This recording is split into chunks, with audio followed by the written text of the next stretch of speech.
What's up, everybody? Welcome to the Pick Six Podcast, CBS Sports Daily NFL Podcast. I'm Will Brinson. I'm your host. This is the press coverage show on Monday. We're changing the format. We're going to do a deep dive into one topic, 15 minutes. Joining me to do so, Tyler Sullivan, a.k.a. Sully. What's up, buddy? What's going on? Will? How you doing? Shout out to, I'm doing good. Shout out to, enough of the pleasantries. I'm just kidding. Shout out to Robert Saleh for coming out and saying, about 15 minutes ago, like basically we were planning on doing this show around the idea of whether or not Zack Wilson should be benched. And now Robert Saleh has told reporters, after saying that it was dog bleep, the performance by the Jets in the second half when they had 2 total yards, is now coming out and leaving the door open to the idea that Zack Wilson could get benched. Everything needs to be evaluated. When you put up 100 yards of offense, I don't care how good New England is, and they are good, it's unacceptable. That's not NFL football. Everything is being talked about. Robert Saleh via at SNY Jets when being asked on going from committal to non-committal on Zack Wilson. Let me ask you this, Sully. Do you think that Robert Saleh's approach here is the correct one? Yes. It's very much the correct approach, because if you think about it the other way, if he was firmly committing to Zack Wilson and you are where you are right now, which is a fringe playoff team, and your demise is the quarterback, the rest of that locker room is going to look at you sideways and say, hey, listen, why are you committing to this guy? Why are you not putting us in the best position to succeed? Because he's clearly not the guy. And this could be a scenario, not that he would lose his job, but could you lose the locker room where it's like, hey, you're clearly not putting us in a position to win, because this guy, by the naked eye, has nothing to do with winning football at this point right now. So why is he still our starting quarterback? How much of the possible decision to bench Zack Wilson, or at least to put Zack Wilson on notice that he could be benched, do you think involves Zack Wilson's extremely tone deaf and extremely idiotic response when being asked if he felt like he let the defense down by scoring 3 points on Sunday against the Patriots? His simple response was no.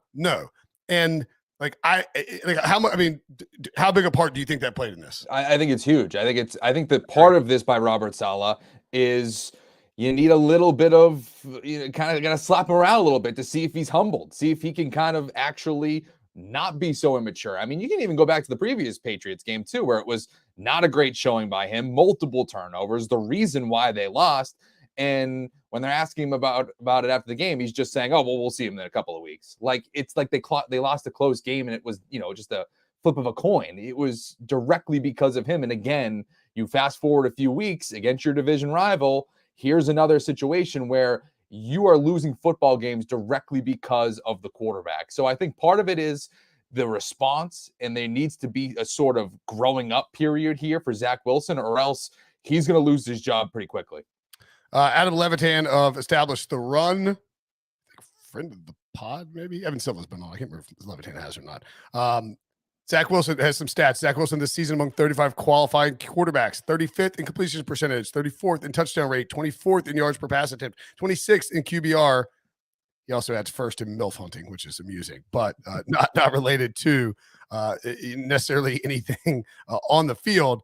Our Doug Clausen of our research team pointed out that Zack Wilson and Jamarcus Russell have eerily similar performances over the first 20 career starts. Wilson, passer rating 70.7, Jam 70.6. Wilson, passing touchdown to interceptions 13-16, Jam 15-13. Ouch, Zach. Completion percentage, Wilson 55.6, Jam 52.1. I hope it's okay. I'm calling him Jam. Yards per pass attempt 6.3 for Zack Wilson, 6.2 for Jamarcus. Wins and losses 8-12 and 6-14. That's tweeted out by our CBS Sports, NFL and CBS Twitter handle.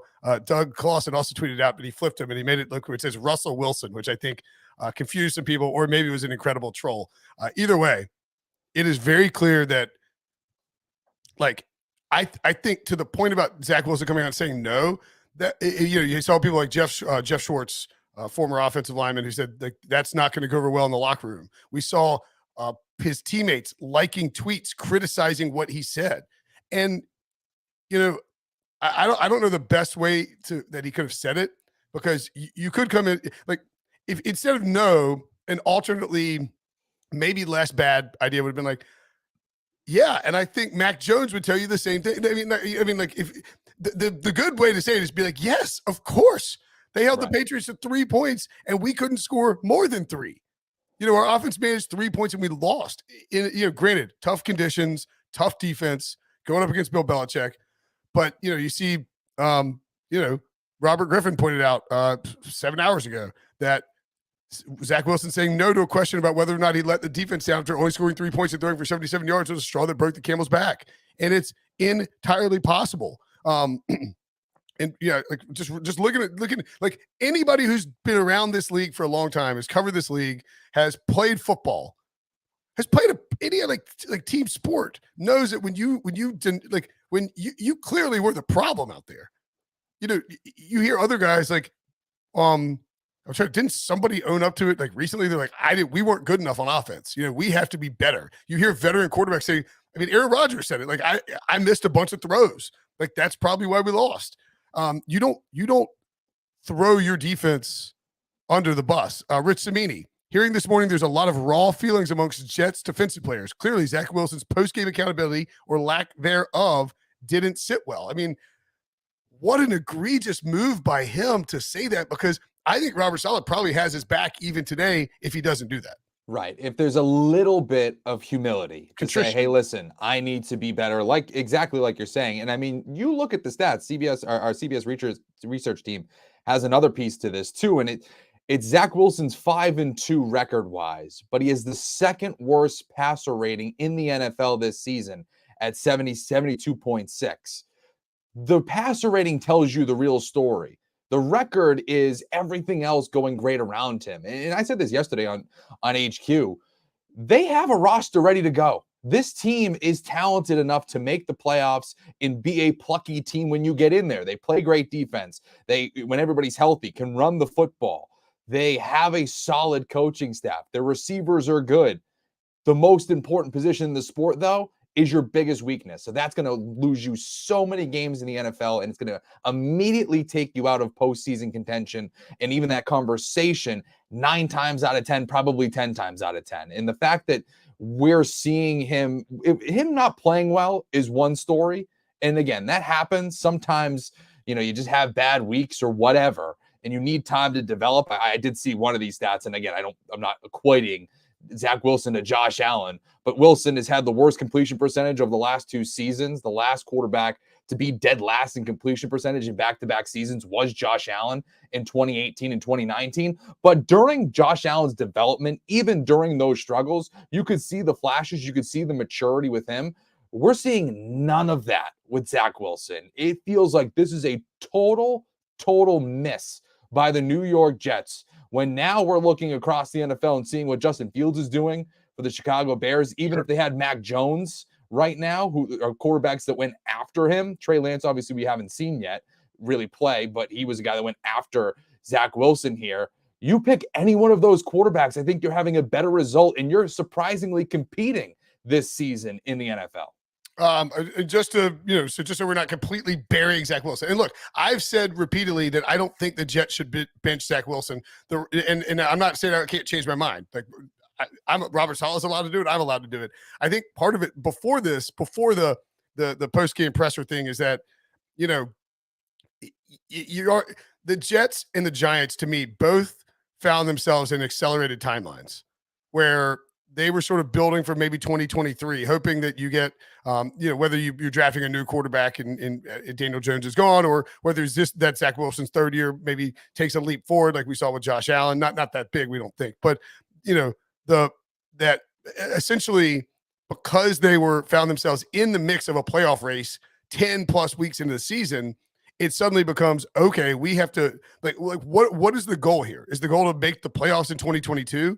Because it's tough. You have competing interests, right? Like Robert Saleh and Joe Douglas need to develop Zack Wilson, hopefully, but they also need to make the play. Like you make the playoffs and you build up some goodwill for yourself. Absolutely. When it comes to your job. So it is like a difficult spot in that sense. Robert Saleh, I saw one more quote from Robert Saleh. I think I lost it. Here we go. Okay. This is from Zach Blatt on Twitter. Zach Rosenblatt covers the Jets for The Athletic.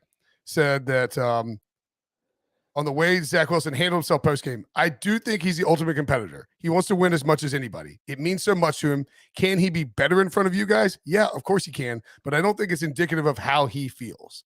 Like, I think that's a fair state. Like, and then I go back to this Daniel Jeremiah tweet where he said a couple things can be true. And, DJ said Zach Wilson didn't play well. Okay, first half, terrible. Second half, had 0 run game and played against a really good defense in less than ideal weather. New England offense had a run game, produced same point total. Dumb answer in the post game. That is a fair take. Like, all of those things can be mutually exclusive, but the reality is Zach Wilson didn't play well. And if he keeps playing poorly and the Jets can't win because of that, you have to decide, what's the long-term, what is the goal here, short-term and long-term? And like, what's most important for the team? And I'll tell you this too. I mean, as much as, we're reacting to how we feel, I guess, about Zach Wilson's post-game comments and all of that, but it's not really about us. It's about the rest of the guys in that locker room, and the things that we're hearing and what's being reported on is that they're getting the stink eye from all of that. They're the worm is turning in their minds about that. So it doesn't really matter what me and you think. I mean, we're just talking about it. It's what the rest of that locker room feels, and it's what that coaching staff feels. And I think what we're seeing right now with Robert Saleh at least keeping the door open about maybe moving on from Zach Wilson or putting him to the bench at this point resonates. And it says, okay, it's not just what we're interpreting from a post-game press conference where he may or may not have said the right thing. It's that and how the locker room who sees him behind those closed doors is interpreting that and saying, yeah, that's kind of mirroring what we're seeing back here. And what are we actually doing at this position right now? And it also stands a reason that Robert Saleh, a defensive-minded coach, has, and I don't know, like I don't know names like whether it's CJ Mosley, whether it's Sauce Gardner, whatever it is, like Quentin Williams, guys that he feels that guys that feel comfortable talking to him on the defensive side of the ball, and guys that would want to speak to him and say, hey, coach, look, like that really didn't sit well. Like we're talking, because especially these days. I mean, it's always been like this, but now like I'm sure there's probably a defensive backs text thread, and there's probably a defensive. You have these guys are clearly on the defensive side of the ball talking about what he said. And so if you're Robert Saleh, to your point, Sully, you can't lose your locker room or your defense because you are just going to let Zach Wilson do whatever he wants. There has to be accountability for the lack of accountability in the post-game presser. And maybe that's something he needs to learn to be better. It's definitely something he needs to learn to be better at. Robert Saleh just said it. But I think by opening it up and saying everything's on the table, you then essentially have what amounts to a week-long tryout. Like, all right, everyone who's playing the best, who's going to give us the best chance to win, a football game. And I believe they play on Sunday, right? They do play on Sunday. Yeah, they play the Bears on Sunday at 1:00. A massive game. Massive. You're getting Trevor Siemian because Justin Fields is not going to play. If you win that game, you find yourself at 7-4, and you were right there in the hunt for an AFC wildcard spot, or maybe even the division if everything broke right and things got crazy. I don't think that's the case. But coming up afterwards, they're on the road against the Vikings and on the road against the Bills. Like, if they want to salvage this season and try to make a playoff run, if that's what they want to do, they have to win on Sunday. And so if Robert Saleh can't just say, well, we're going with Zach Wilson for sure, and this is why it makes sense to open it up, because you want to say, who gives us the best chance to win? I'm going to play the guy that gives us the best chance to win. And I mean, I think I agree with that stance, even if I think you want to have, you want to give Zach Wilson as many reps as possible to develop, because clearly he was raw coming out of college. Yeah, and I guess that's true. And maybe I'm a little bit early on it. It just feels like it's not going to work. You and Wilson and Breach to a certain extent too. I think have been saying fine benching him 3 or 4 weeks ago. So it's like, what are we waiting on? It feels like it's over. It really does. And it doesn't. And I'm up here in New England, and they drafted a quarterback in the same draft, and they're doing the same sort of timeline. I don't know if Mac Jones is the guy either, but at least he's not costing me games. He's somewhat keeping them afloat, kind of middling, and he's just kind of a game manager, and he's just kind of going through the motions. I don't think he's losing them games. I think there's other things that are in there. Zach Wilson's losing this team games. And when you are in a season where the Buffalo Bills, at least right now, are a little bit vulnerable, they're not this juggernaut that we've seen. Like, the division's up for grabs. You have wins against Miami and Buffalo already this season. Yep. As much as we say, oh, the timeline is a little bit accelerated. Yeah, that's true, but you're only going to get so many cracks at this. Josh Allen and the Bills are going to get right. And if Miami's what they are right now, they're going to be a team that's always in contention in this division for a long time. And Belichick's taking it around too. So yeah, that's a fair point. You hadn't had many of these, and you both have a lot of street cred with ownership, with a lot of job security, and with your locker room. If you're willing to take those chances, I think I'll handicap it. We'll get out of here on this. I'll handicap it saying, I think it's like 33% on all three guys. Like I think Zack Wilson can. If Zack Wilson comes out and plays well and is accountable for his actions, I think he'll get the start. But I think we'll have a short leash coming up in week 12. All right, that'll do it for our press coverage show. Thanks for watching. For Sully, I'm Brinson. We will see you guys later.